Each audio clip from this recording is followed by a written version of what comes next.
السلام علیکم ورحمۃ اللہ وبرکاتہ۔ وعلیکم السلام ورحمۃ اللہ وبرکاتہ۔ مرشد گرامی، آپ کے بارگاہ میں سوال ہے کہ جسمانی کمزوری کے لیے کوئی علاج عنایت فرمائیں۔ بسم اللہ الرحمن الرحیم۔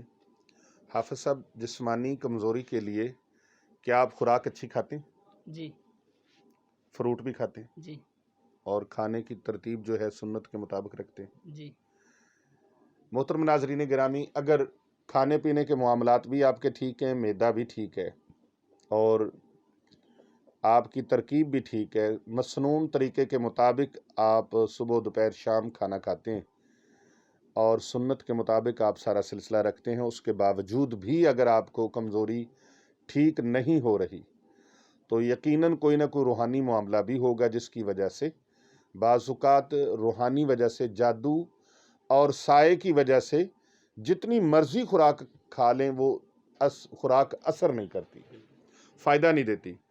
تو ایسے مریض کے لیے جس نے سارے معاملات، سارے حربے، سارے ٹوٹکے یوز کر لیے ہوں اور اس کے معاملات بھی مسنون طریقے کے مطابق ہوں، اس کے باوجود خوراک اثر نہیں کرتی، تو ایسے مریض کے لیے بہت اعلیٰ اور بہت شاندار مجرب عمل ہے۔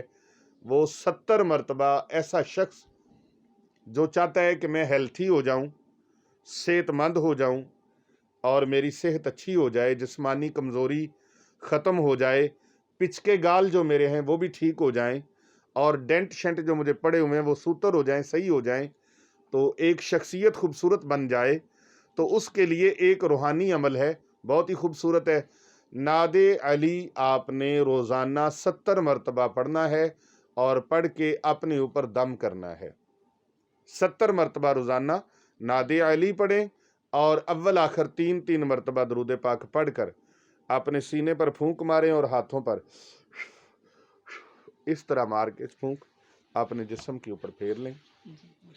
انشاءاللہ تعالی 21 یوم تک کریں اور زیادہ سے زیادہ 41 یوم تک کریں۔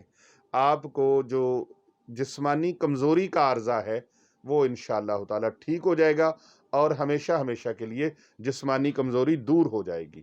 نعت علیًا مظہر العجائب تجدہ عونا لک فی النوائب کل ہم وغم سینجلی بعظمتک یا اللہ جل جلالہ و بنبوتک یا محمد صلی اللہ علیہ وآلہ وسلم و بولایتک یا علی یا علی یا علی۔ یہ 70 مرتبہ آپ روزانہ پڑھ کر اپنے اوپر دم کریں، انشاءاللہ العزیز جسمانی کمزوری کا خاتمہ ہو جائے گا اور جسم چاق و چوبند اور توانا ہو جائے گا اور فربہ ہو جائے گا اور تندرست ہو جائیں گے آپ۔